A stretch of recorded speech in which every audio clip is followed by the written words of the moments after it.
Hello, my name is Brant Hunt, and my channel is Discerning What is True. Today is the last day of February, that is February 29th, 2024.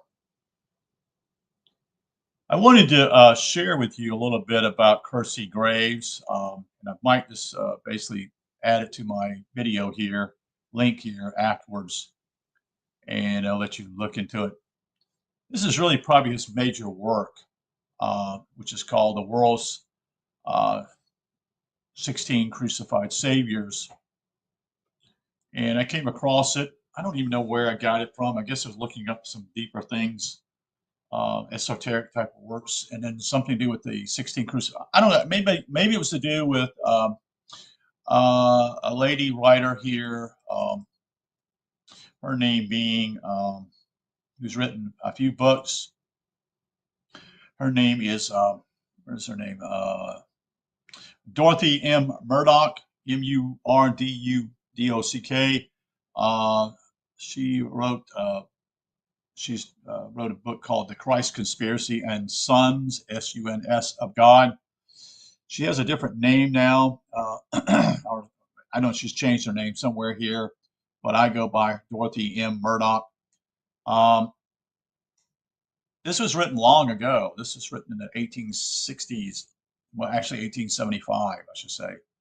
But he did do he also did a work also, the biography of Satan, or a historical exposition of the devil and his fiery dominions, disclosing the oriental origins of the belief in a devil and future endless punishment. That was done in 1865. And then he did this work here in the world's 16 crucified saviors, or Christianity before Christ. He also wrote a book here, I think, the Bible of Bibles. He goes into a few other things here. I won't go into that, but basically his background. He was a Quaker. He married a Quaker. He taught school in Richmond, Virginia, although he was a Quaker in Ohio and had, I think, 5 children.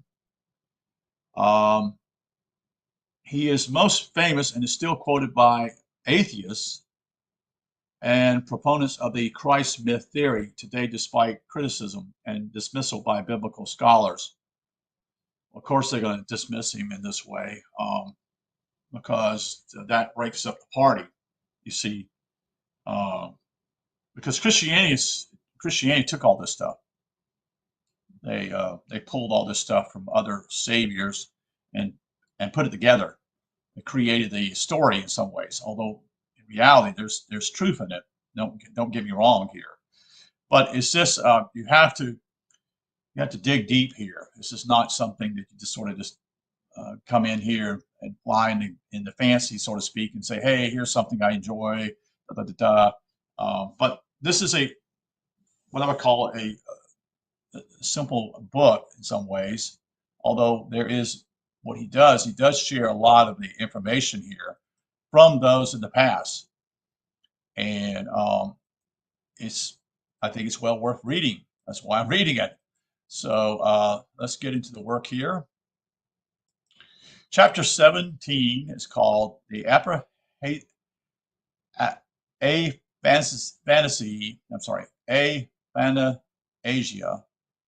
or Darkness at the Crucifixion. So what he's going to talk about is to do with what happened after the crucifixion, during the crucifixion, when the clouds basically it becomes dark and there's an earthquake, if you recall that story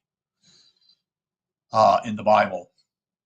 So let me change one thing here to make it a little easier for me to read and set some things here. Thank you for being here. And let's make it a little larger so I can read it. So this is part 1 here. He says simply, Matthew tells us, that is in chapter 27, verse 31, that when Christ was crucified, there was darkness all over the land for 3 hours. Well, the 3 here is going to tell you is metaphysical. That is, it simply is something there. 3 is always important for you to understand it in the Bible. Okay? Metaphysical. It's revealing something here. And, quote, the earth did quake, and the rocks were rent, and many of the saints came out of their graves, end quote. Here we have a series of events spoken of so strange, so unusual, and so extraordinary that had they occurred, they must have attracted the attention of the whole world, especially the amazing scene of the sun withdrawing his light and ceasing to shine, and thereby causing an almost total darkness near the middle of the day. And yet no writer of the age or country or any other age or country mentioned the circumstances but Matthew. Okay. Um,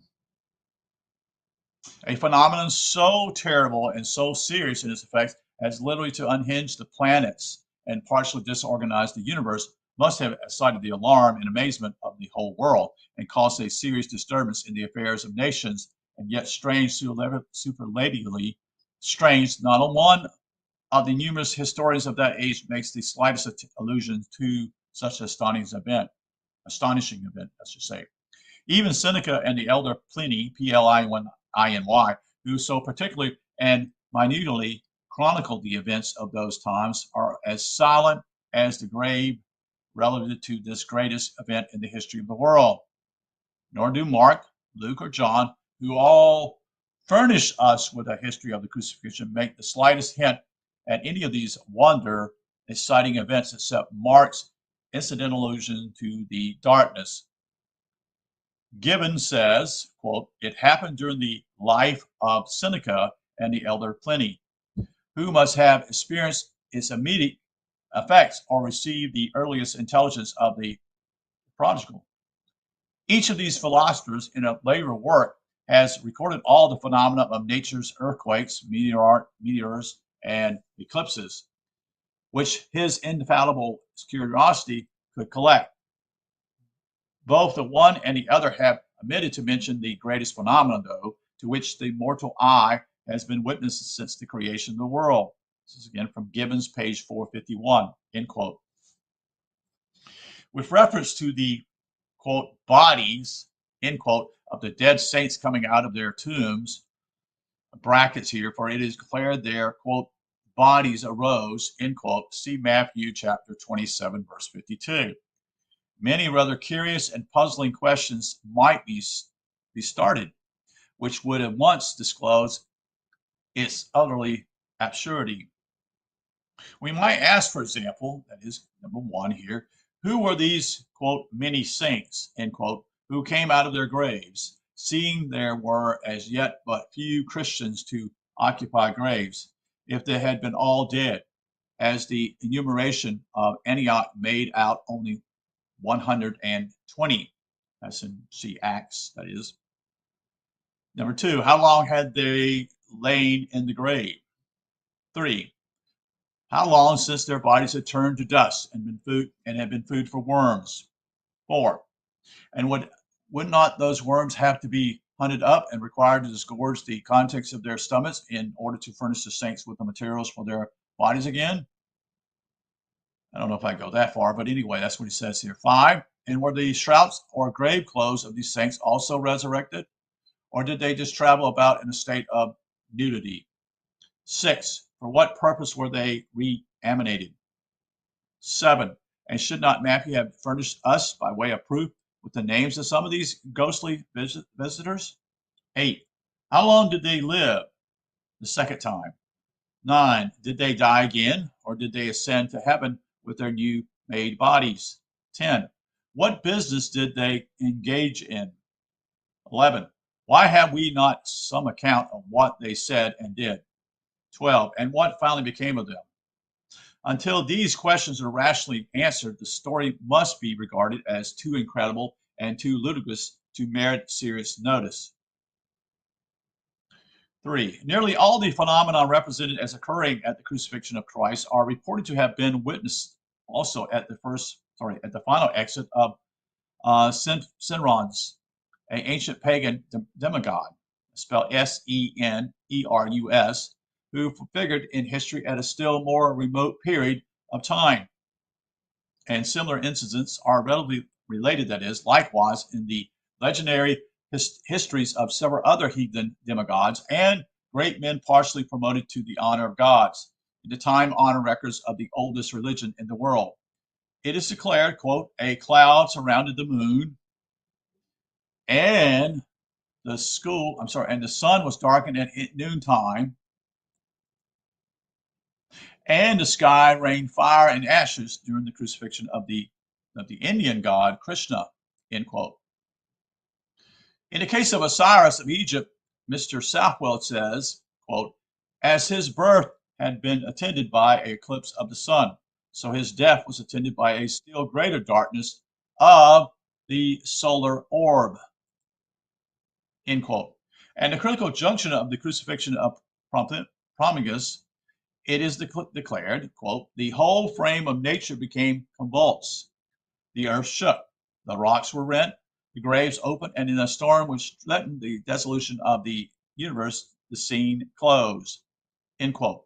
That's from Higgins. According to Livy, L-I-V-Y, the last hours of the mortal demise of Romulus, R-O-M-U-L-U-S, were marked by a storm and by a solar eclipse. So this has happened before to other people who are what we call demigods.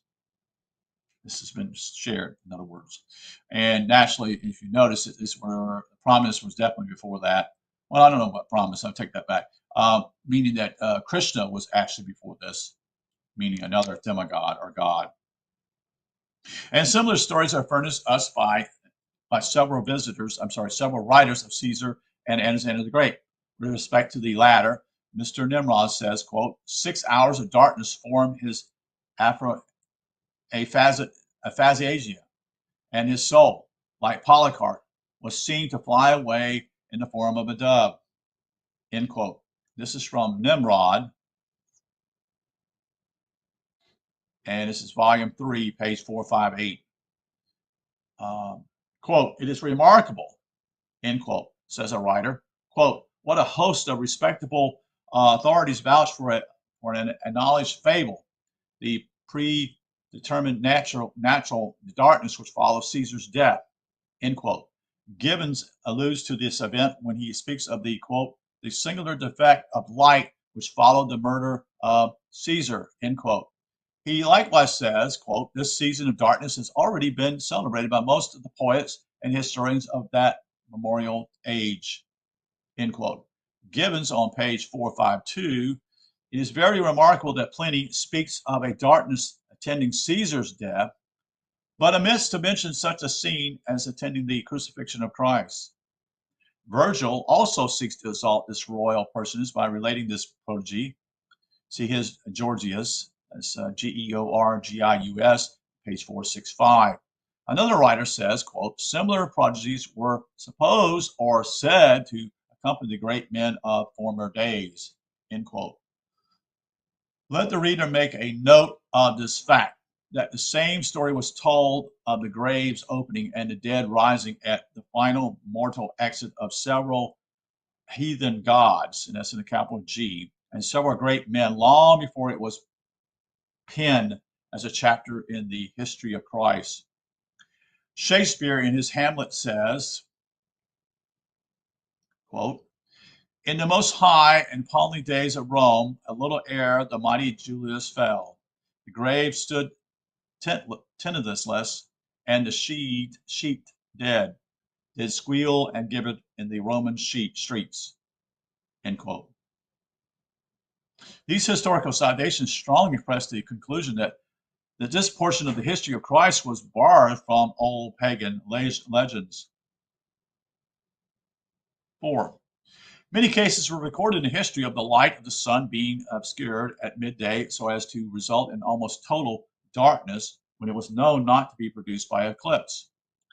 And it is probable that these natural events furnish the basis in part for those wild legends we have brought to notice. Humboldt relates to his cosmos, that is, in quote, in the year 358 before the earthquake of Uminda, the darkness was very dense for 2 or 3 hours, end quote. Another obscuration, I should say, the sun took place in the year 360. which lasted 5 or 6 hours and was so dense that the stars were visible at midday. Yeah, I remember the 2017 eclipse taking place here where I live at, and you could see stars. It's amazing. It got dark, everything got quiet, so to speak. Not the traffic, but the nature did. And when the birds stopped singing, 'cause this was done in August, so this was still in the middle of the summer. Anyway, another circumstance of this kind was witnessed on the 19th of May, 1730, which lasted 8 hours, and so great was the darkness that candles and lamps had to be lighted at midday to dine by. Similar events are chronicled for the years 1094, 1206, 1241, 1547, and 1730. And if any such solar observation occurred near the mortal exit of any of the gods above named, of course they would be seized as on a part of their practical history, brought up into the hyperbole and interwoven in their narratives to give a lake to the pageantry of their biographies, a fact which helps to solve the mystery. Origins of the story of the aphasia at the crucifixion. That means simply the darkness of the cloud, the darkness of the day. There is but little ground to doubt but the various stories of similar character then current in different countries, as shown above, first suggested the thought to Christ's biographies of investing history with the incredible events reported as being connected with the crucifixion. The principal motive, however, seems to have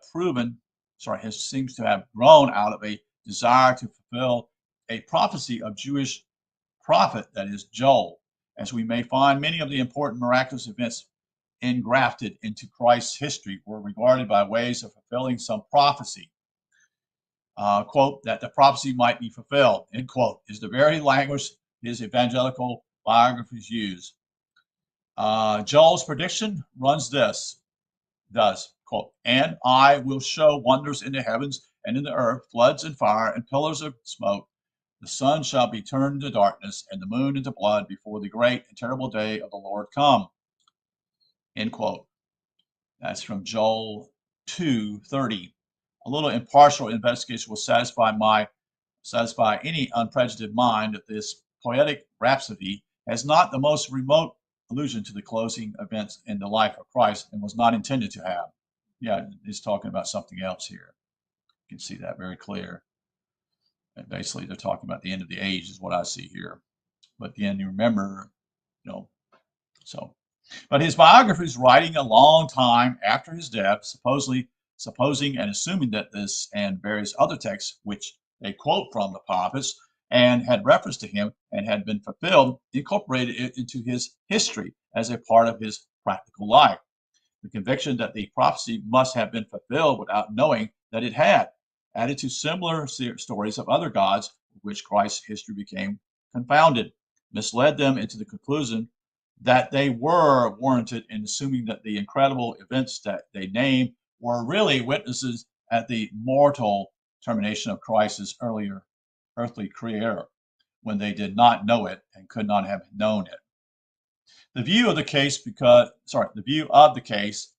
very rational and very forceful when we observe various texts quoted from the prophets by the gospel writers, or rather, most butcheringly misquoted, tortured, or distorted into messianic prophecies when the context shows they had no reference to Christ whatsoever. So that's the conclusion of chapter 17 today, with a work called The World's 16 Crucified Saviors. And let me look at one quick thing here. So I will, since this chapter is so short, I'll probably do another short video also on this one, another chapter here, to share some more information. So thank you for being here. That's chapter 18 again. I'm sorry, chapter 17, I should say, being the whole issue of the quake, the darkness in the sky, and what we call the darkness during his crucifixion. Thank you. And we'll be joining you a little later here. Thank you for listening. Wish you a good day, and you take care.